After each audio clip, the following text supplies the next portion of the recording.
Hello, everybody. Welcome back. Hope everyone's well.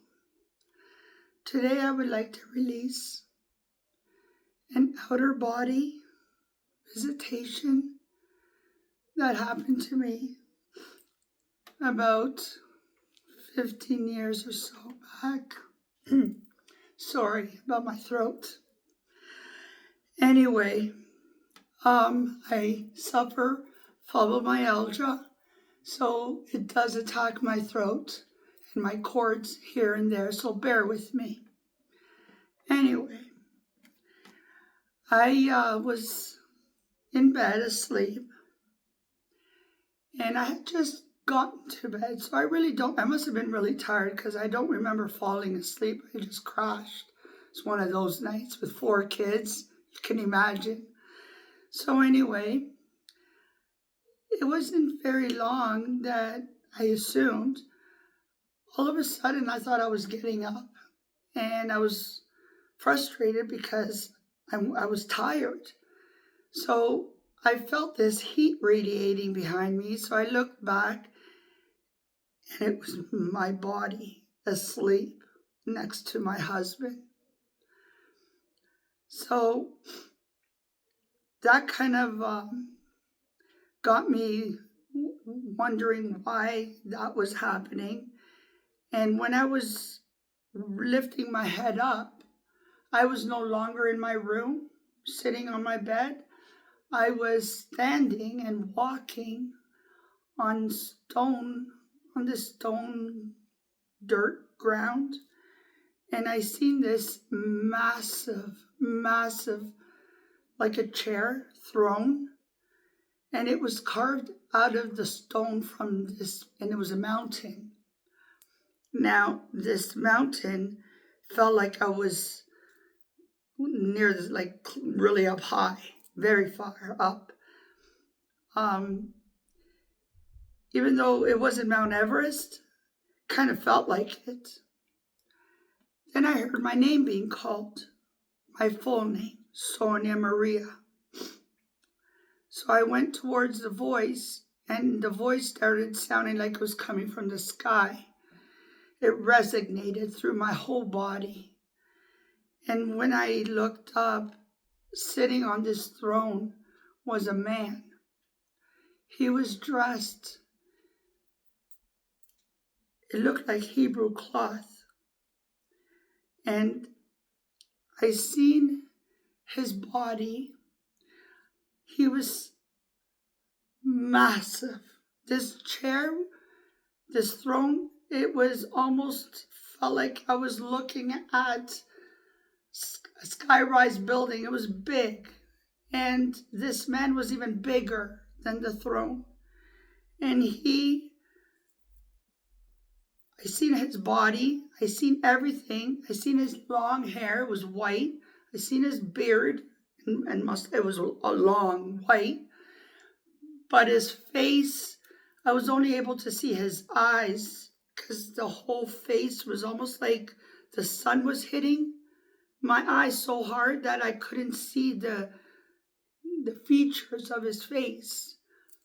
But he called me daughter. And then he said that for me to put my head on his knee. And I remember thinking, how can I reach? You're so big. And next thing you know, I had my head on his knee, and I felt my feet on the ground still. So I thought, did I just grow? But it was a weird experience. And the man was speaking, and he said, "For I am known as David, for I sit here on Zion, and I watch my earth and creation take a different formation. For I cry, and I am in despair, for mankind has changed what I created originally. For what was one land is now a different name of a different man's land. What was one river is no longer a river, but a road. For there has been so much changed on this earth that it breaks my heart and my soul to see the destruction mankind has done. And yet they call on me and blame me for this. They blame me for disease. They blame me for sicknesses. They blame me for destruction. They blame me for war. They blame me for all that has happened.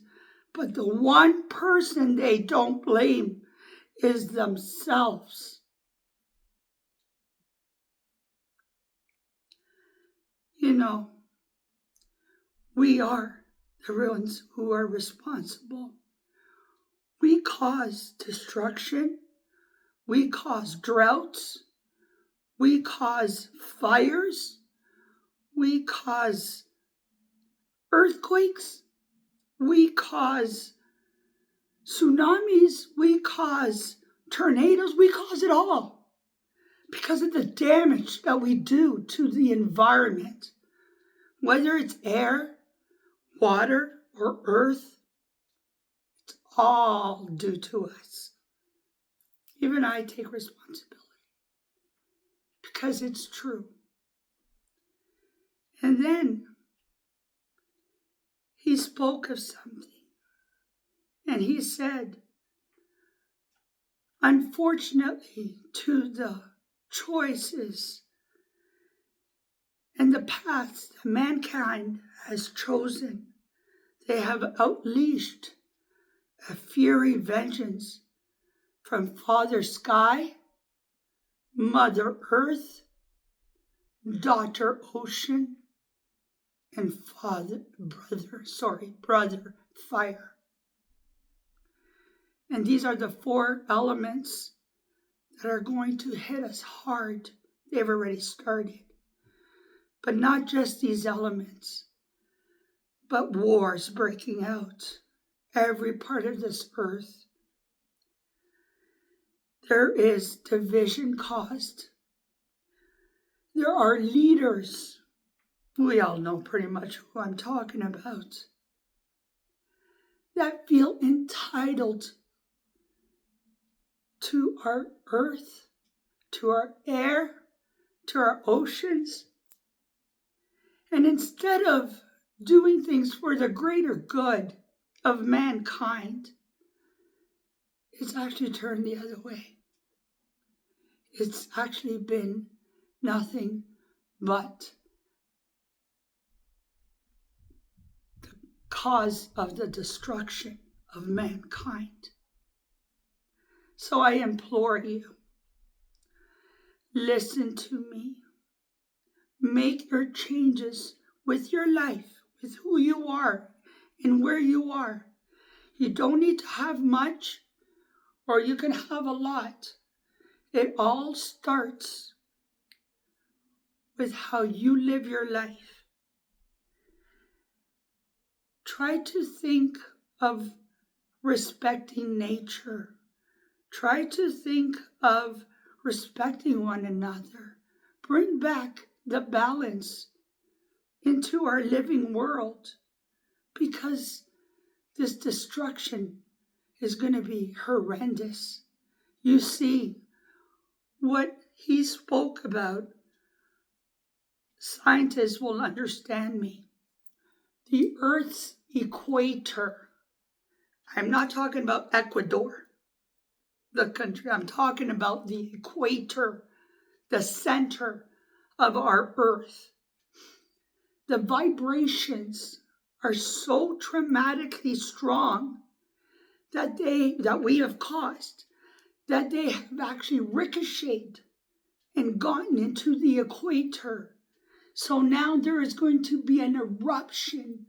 And if anybody understands how earthquakes and tsunamis work, you'd be right now shaking. Because when the equator starts to crack, the earth is so badly damaged and so badly en route to being done Yes, I'm speaking of years to come, but we've been further. The years that I'm talking about isn't the years that all these people in history have, asked and continuously made videos and TV programs and so much, protests and so much advocacy towards so much. Save nature, save the ocean, save the sky. But the fact is, we're here. And when he told me the date is very near for this mass storm that's hitting the earth. It's going to be even a storm from space, the universe crossing over to our earthly mundane's realm.